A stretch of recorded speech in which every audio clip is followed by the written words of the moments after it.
I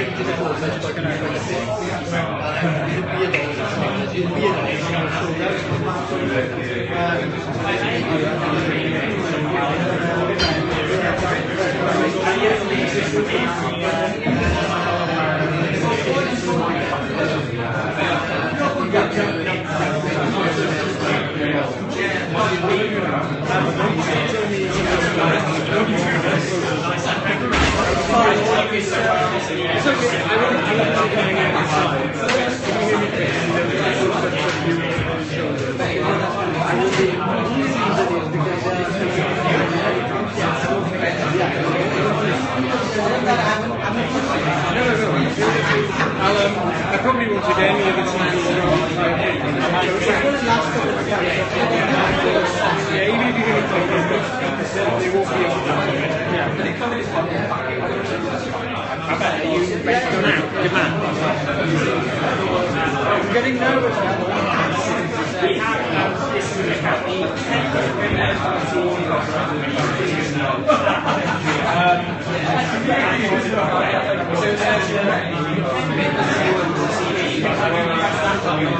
that needs to go next slide, down next slide. I should show you where it is, sorry. That's kind of big of the slides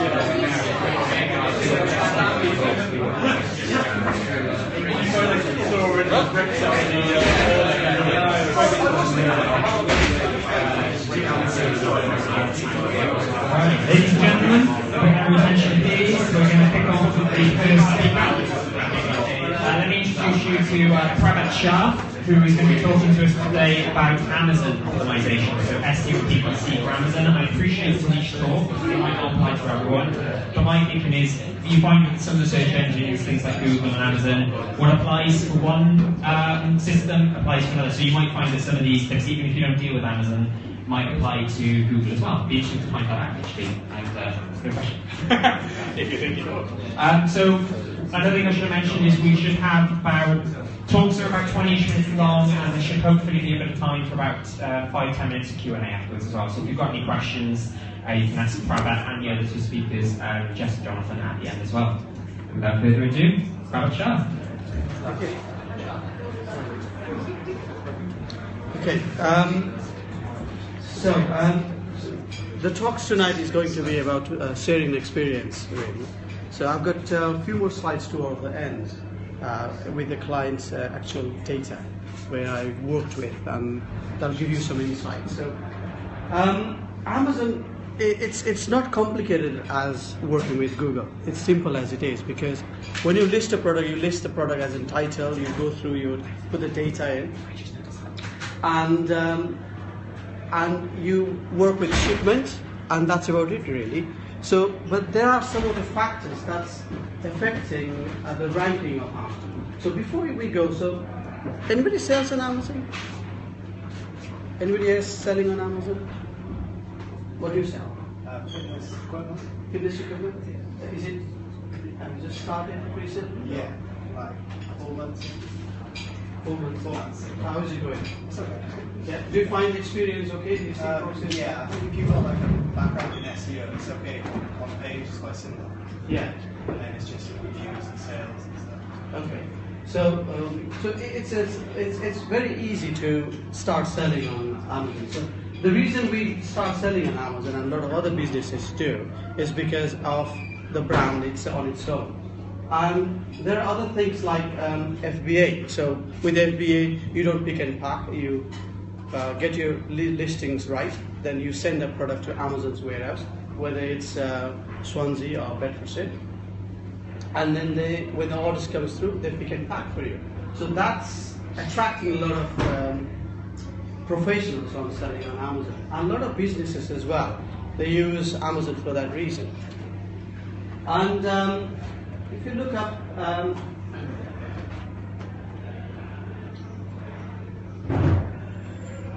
in one of the year, I think it was 2015 or 16, and even last year, Amazon was counted as top retailer. And even with customer service, Amazon was counted as a top retailer. So that's one of the reasons we sell on Amazon. So ranking wise, there are a few things that affect how products are ranked on Amazon. The first thing is how you put your titles in.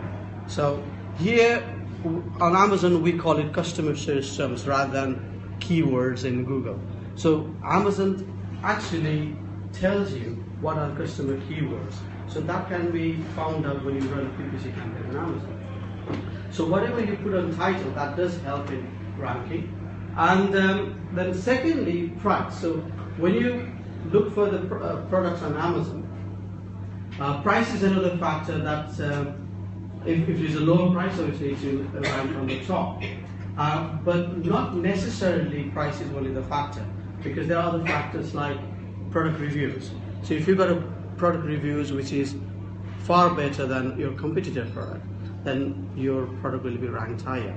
So with product reviews, currently there are a lot of companies with the new product launch. It's very, very difficult to get the product reviews because until you sell, you don't get product reviews. So the tactic they use is product giveaway. So they use tactic like giving product for a 90% discount or even 99% discount. And in return, you expect a review back. And through that, you accumulate a lot of reviews. And one thing we need to note, if you do use that, have you thought of using that to get product reviews? Yeah, it's ongoing at the moment. Yeah? Yeah. Are you finding it okay? To be honest, it's just started. So Okay. So there is a grey line on that because there are a lot of write-ups coming up saying, those are reviews biased. So Amazon will crack down on it. If you do use it, just be careful how you use it. So there are a lot of platforms like what you do when you list a product, you create a promotional code on Amazon. And when you create that promotional code, you assign that it's 90% discount or 95% discount, and you give that promotional code to these Amazon buyers. So these Amazon buyers buy from you, use it, and give a honest review. Okay? And when they write a review, they actually do say this product has been bought as a discounted price for an honest review.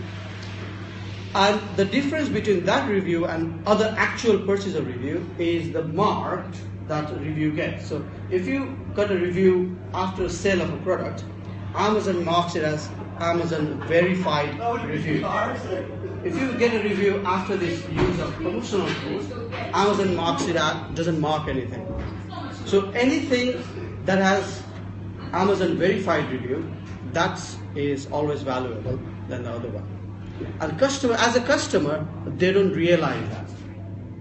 As a customer, they don't realize that because when they read it, there's a 5-star review, there's a lot of pictures on it, and that's it, ready to go. So in that way, new product launch has been pushed forward in ranking with those product reviews. So that's one of the factors. Going third one, there's a category. So okay, the third one is easy. The category. So listing products on Amazon, it's very interesting to see. When I see a lot of retailers, they don't put the category right, and on Amazon they call it browse notes. And those categories, when they don't put it right, obviously when people look for certain category, the search bar on the top gets locked into that category. And if your product is not in that category, you are not appearing in the search results. Okay.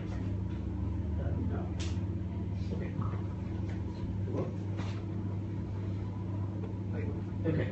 So we discussed price, sales. So sales is a good point. So if you get a product with a high sell-through rate, you do get ranked higher. So, and it's a catch-22. How do you sell better if your price is high, and how do you sell better if you don't rank high? So a lot of retailers at the moment, what they are doing, they use a low-cost strategy. So initially, if you've got 1,000 of certain products, they assign certain 100 of stock as a loss leader. So they sell it for a very, very low cost, just to increase sales and to get higher sell-through rate. And in that way, when they start getting sell-through, they increase the price, and that helps in ranking. Picture, yes. So they've got certain size pixel that needs to be on the listing. It's 1,000 pixels, and a lot of retailers don't do that.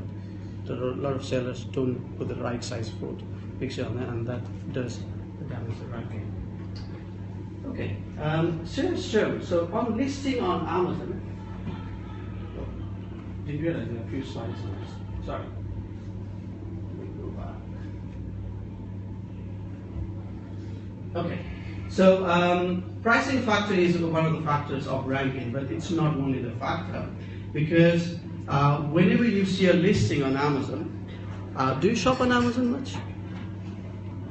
Yes, so next time when you shop, please do look into how many sellers are there on that particular product, because a lot of times the topmost product is not the cheapest. Okay, the topmost product is not. Amazon promotes any product if it is FBA item, if it is sold by Amazon. So topmost is not always the cheapest. So there are factors like how many feedbacks you've got in the past, how many products you've sold in the past, what are the product reviews, and what sort of quantity even you got on your inventory. These all counts to get on the top of that listing. So you'll be amazed what sort of a difference in the price it is. Today I've looked at one of the clients, but they sell to Amazon and Amazon sells on their behalf. Their product Amazon was selling for £9.99. Third-party retailer was selling for £4.50. Still £9.99 was on the top. So so it will be interesting for you to see which. How are we looking at time? I think it's about 12 minutes. Okay. So just bear in mind with the price, it's not. It's when you try and fight with other competitors with the price, we're racing towards the bottom.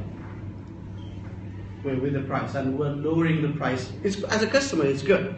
As a retailer, it's not good, because we are hitting down in profit.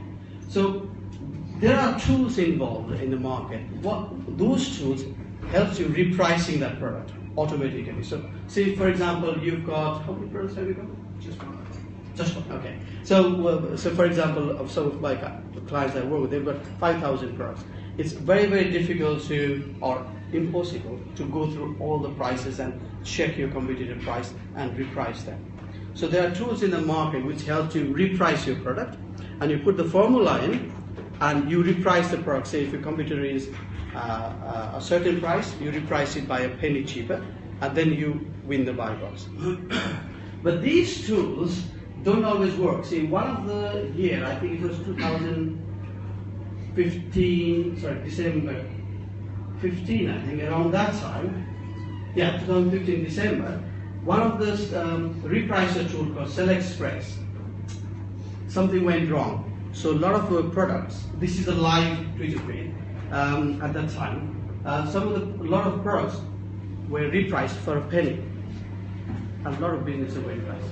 And this actually happened. I think there was legal case involved on that. I'm not sure, I didn't follow it after, but there was legal case on that as well. And once the order is placed, okay. Once the order was placed, and if it was a third-party product, we wouldn't ship it, that's fine. But a lot of sellers had stock with Amazon's warehouse. So Amazon was automatically fulfilling that order. You couldn't stop it. At least through the night you couldn't stop it. So, so tools are good only when they work. I think this is a comment on Guardian about the repricing, that how they've lost £20,000 overnight. There are people of that.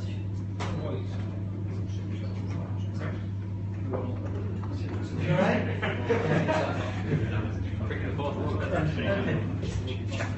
Okay. So for the repricer, there is two types of repricer involved. One is formula based, which takes your formula, as in you go 1p cheaper, or 2p cheaper, or 5p cheaper. There's another one which is algorithmic. So algorithmic repricer, they don't need formula. They look into your feedback, they look into your sales history, and if they think you don't need to reduce the price, or in fact, if you are okay with increasing the price, they will increase the price. But the algorithmic tool is expensive. If your sales is around £50,000 a month, then only they will enroll you into their program. Before then, they won't even talk to you. Okay, so these are the two reprices. So going further, when we discussed about sales, the more you sell, the product ranking is higher there, which is why people use low-cost strategy to sell better and then rank higher. Search terms wise, Amazon listing, this is Amazon backend of listing. So you give, Amazon gives us a search term. There are 5 fields involved, and Amazon recommends you to put any terms which is not on the title, not on the description, not on keyword features, nothing on the description. So this is an extra opportunity. So you put any extra keywords or any extra customer search terms that is relevant to your product. You try and put it there. Sometimes it's not possible because you literally run out of any words that you can put in. But there is no use on repeating it. Repeating, it doesn't do any good. What's recommended is not to use any punctuation mark or commas or anything like that. Not to repeat it. Put phrases and put different phrases in different fields, and that will help you getting found. Okay, so with titles, it's very interesting. It's as simple as it is. When you list a title, remember to put material, remember to manufacturing parts number. Is parts number important for your products? No, okay. Some of the parts number for bike parts, for car parts number becomes important. Printer cartridges. Anybody sells a printer cartridge? No. Printer cartridges. Printer toners, cartridges. Yeah, for those, parts number is important. So, and colors and size, they recommend you to put it on the title. Okay, so there are 3 kinds of product reviews. One is fake. So it's like at one time you could buy fake reviews. I think you've heard of Fiverr.com, haven't you? Yeah, we've all heard of it. Can you use it? No? Okay.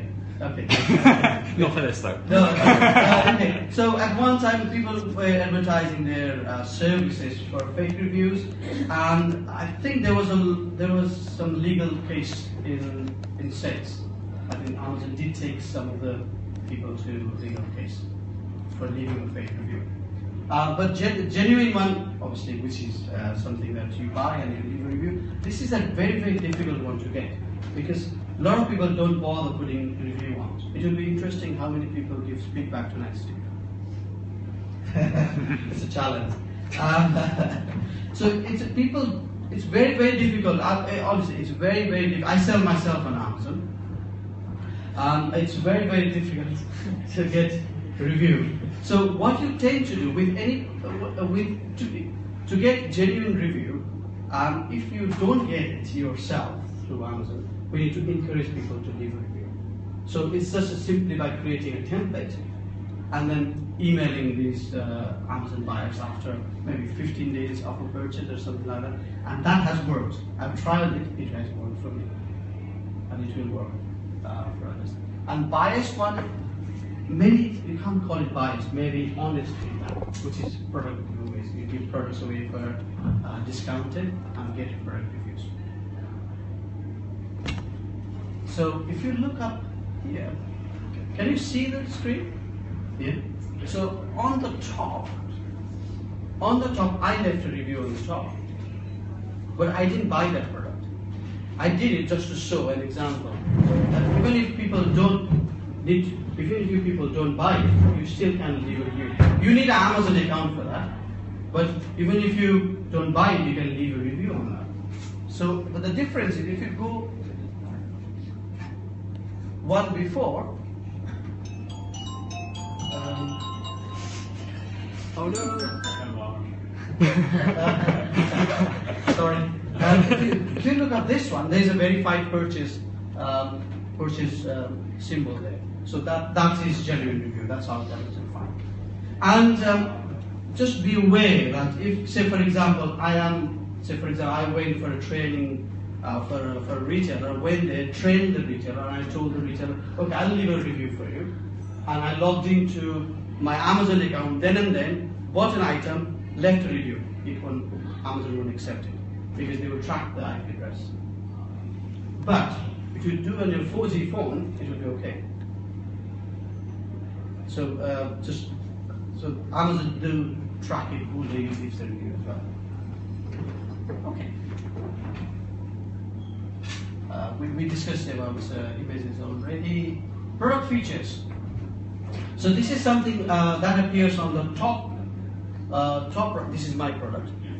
Top right of the product image. This is product features on the right. So that does help in ranking the product itself. So Amazon's search engine does count that as well. So that is important. Is that your good friend, Prabhat? Is that your good friend? Oh, no, it's not. Wife. Okay, description wise. Again, when we put a description on the product, just be aware that we try and put a natural language of not stuff with keywords in. Amazon take that into consideration as well. Product spec, this is something that a lot of retailers don't put in because they don't have time. So they just put title saying, price in, and that's done. But Amazon got a very long form for every product. To put product technical spec in, like size, color, type, product type, and product material type. So for clothing, Amazon do have, okay, what exactly, like what sort of percentage of cotton it is. So they give all that fields there. So we need to take your time to populate that, and they are all ranked. So any details on the technical specs are ranked. I won't be too long now. Okay, is it the last one? Category one we discussed. Okay, so this is the category part of product listing. And a lot of retailers do make mistake on this, not putting that category in. And the result is they won't appear on the search result if somebody looks for a product. Okay, few more slides. So Amazon do have sponsored product ads like Google Ppc, but it's very simple. Any retailer can do it. It's very simple. You don't need to have very intensive knowledge on that. So there are two types of Ppc campaign. One is automatic campaign. So you give a product, you list your product there, and Amazon will think itself what product and what keywords are important for the product, and your product will appear. So you don't assign any keywords to it. There is no broad match, no phrase match, no negatives, nothing's involved. It's simple as that. It's very retail centric. So you choose automatic campaign, you assign certain products to it, and off you go. For manual campaign, then there are options for putting phrase match or broad match or negatives on it. So this is one of the campaign I did not long ago. And on this, they do have options of putting ad groups. So generally you create ad groups based on the category of product. But what's recommended for Amazon is create an ad group per SKU. So what that will do, you can see what sort of conversion you are getting for the SKU label. If you ask me if you got 1,000 product, you create 1,000 ad group.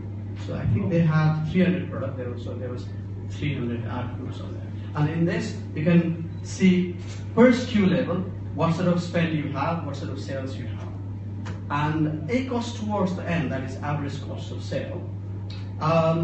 Generally, I'm getting up to 25% within the clients I've managed. But one of them I saw 75% yesterday.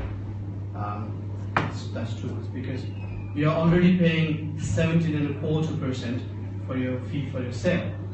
On the top, you're paying that sort of money. So we need to be aware. So to reduce the cost of Ppc campaign, Amazon helps you by giving you customer search terms. So on the Amazon report, you can find customer search terms, And this is actual customer systems who drove how you get the customers, and it does give you a list of words what customer typed in, which words converted, and we can use these converted words to create a manual campaign. So you make sure your cost is low. That's the best way to do it. There are third-party tools involved to find the keywords like AMZ Tracker, Scientific Amazon Seller. There's quite a lot of third-party tools, but this is the best one. This is because this is your account, and the keywords are generated by your product itself. So initially, it's recommended to put some budget towards automatic campaign. Learn what are the keywords that's converting, and use those learning to create either manual campaign or use those words to put in search terms or title of the product. I think that's about it, really. So the idea is the idea behind ranking Amazon is putting a detailed listings with titles, product spec, key features, and secondly, using search terms very creatively, not repeating any words which is already on product title or product description. And the third one is using PPC to harvest key customer search terms, which otherwise nowhere else is available. I think, sorry, these are some of the tools that's very popular. Feedvisor is algorithmic repricer. AMZ Tracker that helps you either generate product reviews and keywords, and there are others reading on Amazon as well. So you've been good audience. Without this series, so thank you very much for listening.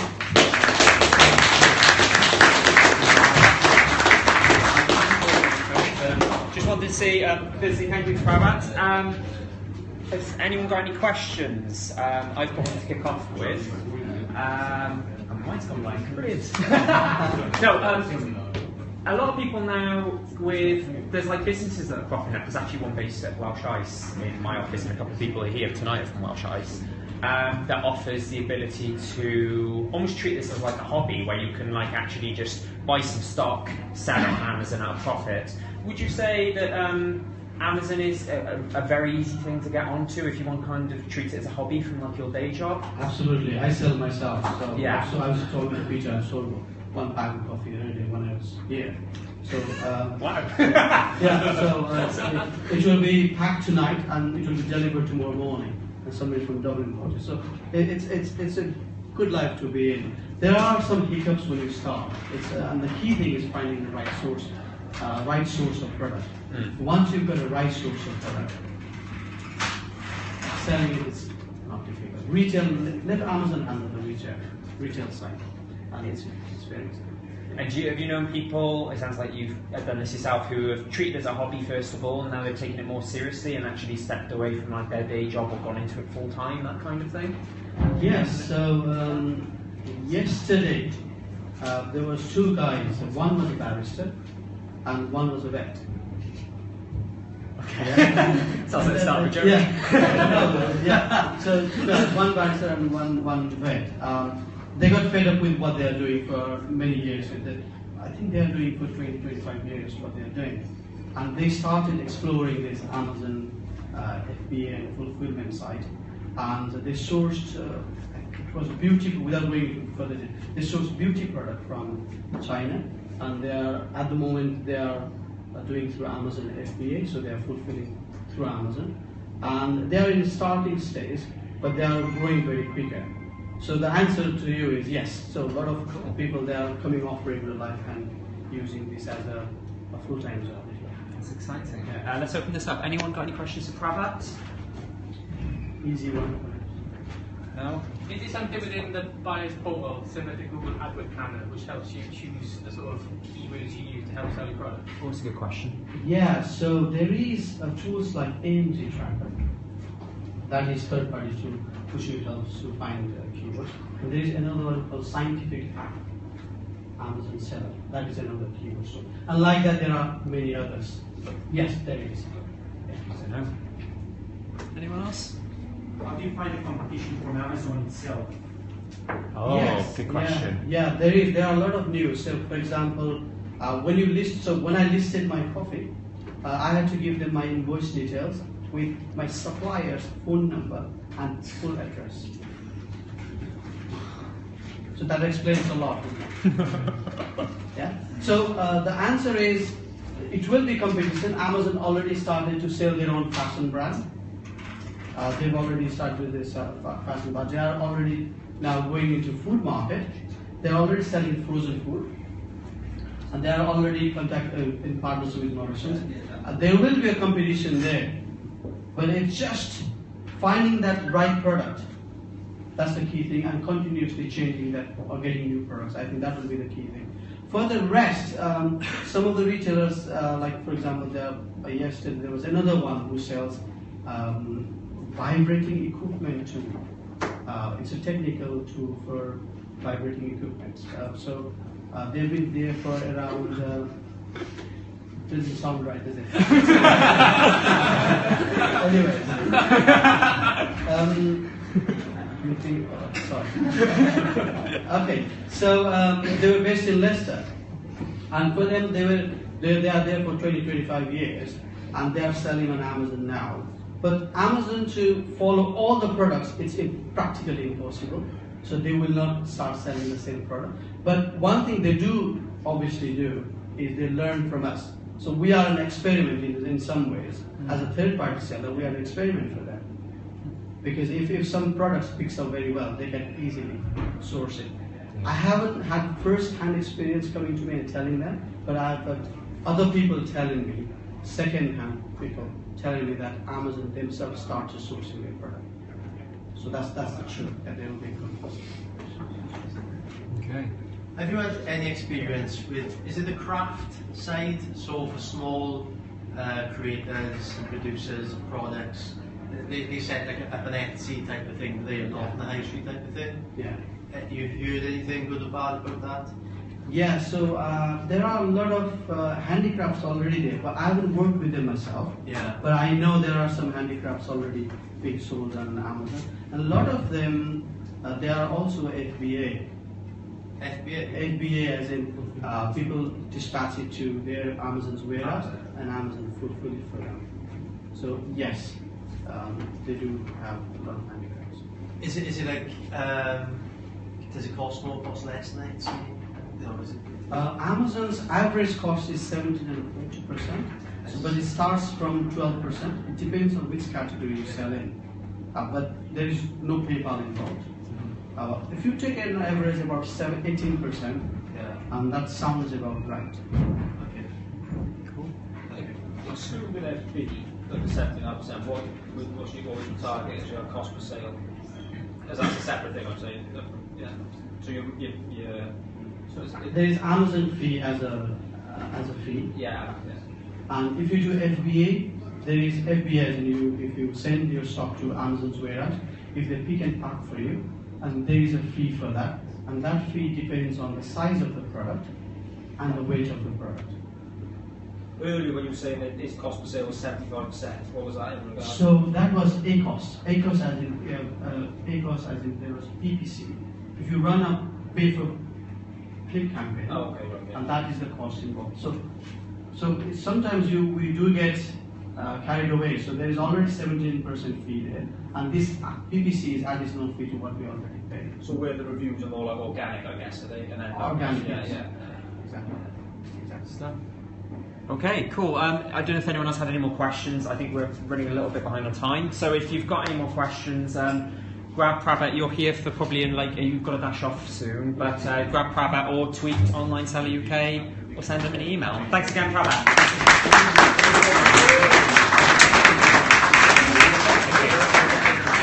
Right, we'll take a 10-ish minute breather, feel free to grab another drink, and then we'll have guests talking about Google Analytics. Thank you.